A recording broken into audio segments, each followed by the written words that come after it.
आरो जाफुंसारनाय बायदि मोनदों मानो होनबा जोङो बेसेबांबा बोसोरनि उनाव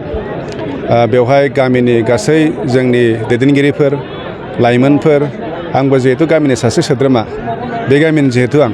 जों रायलायलायनानै खेला दुलानि मोनसे परिबेस लाबोफिननांगौ बेखौ जों रायलायनानै जिहेतु बे मेट्सखौ होनाय जादोंमोन खिन्थु जों जि नुबाय खोब मोजां साक्सेस जानाय बायदि जों मोनदों रायजोनि बहुत अननाय मोनदों मदद मोनदों आरो रायजोफ्रा जिबायदि लैहोर लैहोर फैदों मोजां प्लेयार्सफोरबो फैदों ओंखायनो जथेस्थ' साक्सेस जानाय बायदि मोनदों आरो जोङो बुंनांगोन जारिमिन होननानै बुंनांगोन सोरबा सासे मुखुमनि नामाव सोरबा सासे रुंसारिनि नामाव खेलाखौ होनाय नुदों नाथाय बे गामियाव गासिबो गामिनि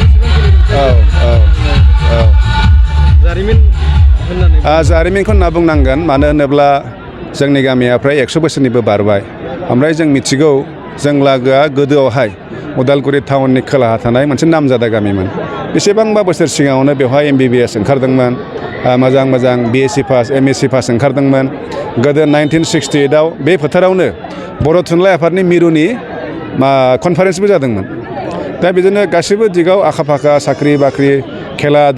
दुलायावबो बिदिनो गोदोनिफ्रायनो नाम गोनांखा खिन्थु मोनसे समाव जेब्ला जोंनि आन्दलननि सम जाबाय बे समावहाय गामिया खोब गोग्लैसोदोंमोन दा ओंखायनो जोंनि थांखिया बेनो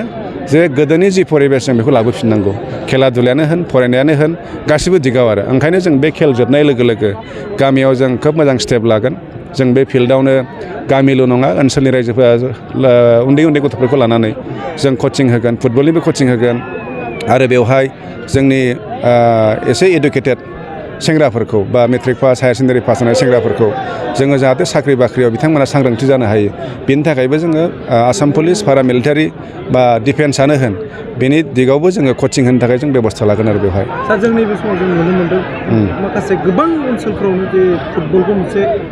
गेम हिसाबै बेखौ फाथिनाय जायो खिन्थु बैफोरबायदि ओनसोलनिफ्राय दिनैसिम सासेबो गेलेगिरि जाखांनो हायाखै सार बिनि आन्दोआव मा दंमोन सार नङा बेवहाय माने जादों बेबायदि माने आं बुंखादों ना मोनसे समाव ओरैबायदि गाज्रि सम थांबाय माने बेबायदि परिबेसानो जोबलांदों जोंनाव ओंखायनो जों बेखौ लाबोफिननो थाखायनो देग्लाय जों मोनसे नैबे इभेन्टनि गेजेरजों एसे जोंनि गेजेराव एवारनेस लाबोनानै जोङो बै खामानिखौ जों मावफिननो थाखाय थांखि लादों आरो फुटबल बिथिङावल' ना बेनि आलादा फुटबलनि बादैबो अकल फुटबल नङा गासिबो खेला जों बेवहाय बास्केटबलनि ग्राउन्डबो बानायगोन भलिबलनि ग्राउन्डबो बानायगोन बेफोरबायदि जों आइटेमफोरखौ लानानै जों बेवहाय माने जोंनि उन्दै उन्दै गथ'फोरखौ जोङो सुबिदा होनो थाखाय जोङो एबार थांखि लादों आरो गामिनि रुंसारि बिथांमोननि मुङाव जि बोसोरे खुंनो थाखाय जों थांखि लादों जागायजेनदों आरो दा नोंथांनिसिम मोनसे सोंथि बे माखासे इयुथ्सफोरा जिथु दा गेलेनायखौ गारनानै लोंनाय जानाय गारि सालायनाय बेफोरबायदियाव मैखोम जानानै दंबाय थायो दा नोंथाङा बैसोरबायदि मा खावलायगोन बिथांमोनखौथ' नाय बयबो दिनै जोंनि गेजेराव समाजारि संगठन दं मा दं बहुतआ नाजादों होबथादों फैदों बुदों साक्सेस जायाखै दा जों बेखौ साक्सेस जानो थाखायनो जों बेफोरबायदि पदबखौ जों लानो सानदों आरो जाहाथे खेला दुला जाय मानसिया गेलेयो लोगो लोगो गावनि देहानि सायाव अननाया फैयो जाय मानसिया गावनि देहाखौ अनो बे मानसियानो बेबायदि खामानिखौ मावा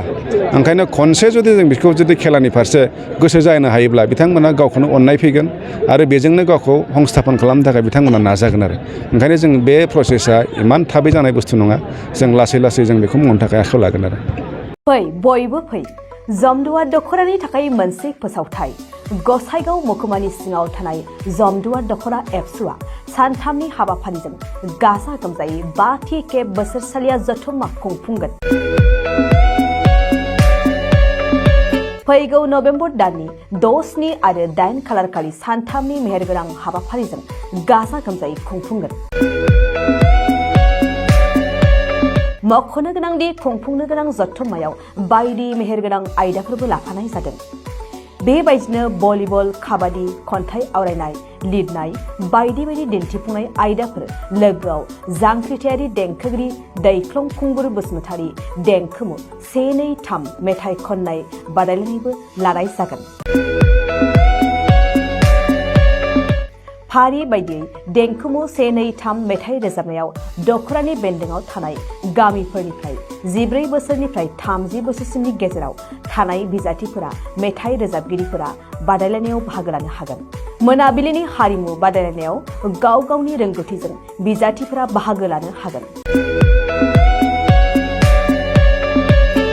एक्जिबिशन दिन्थिफुंनायखौ 6 नबेम्बरनिफ्राय जोबजासिम नुनो मोनगोन। 6 नबेम्बरनिफ्रायनो भलिबल आरो काबादि गेलेनाय बादायलायनाया जागोन। 8 नबेम्बर 2022 इं अक्ट' खालारखालि हारिमु मोनाबिलियाव मिस्टार प्रेक्टिकेल बसुमतारी आरो मिस दीप्ति बसुमतारी मोननि गाबगोनां हारिमु आरो फेस्ला दिन्थिफुंनायखौ नुनो मोनगोन।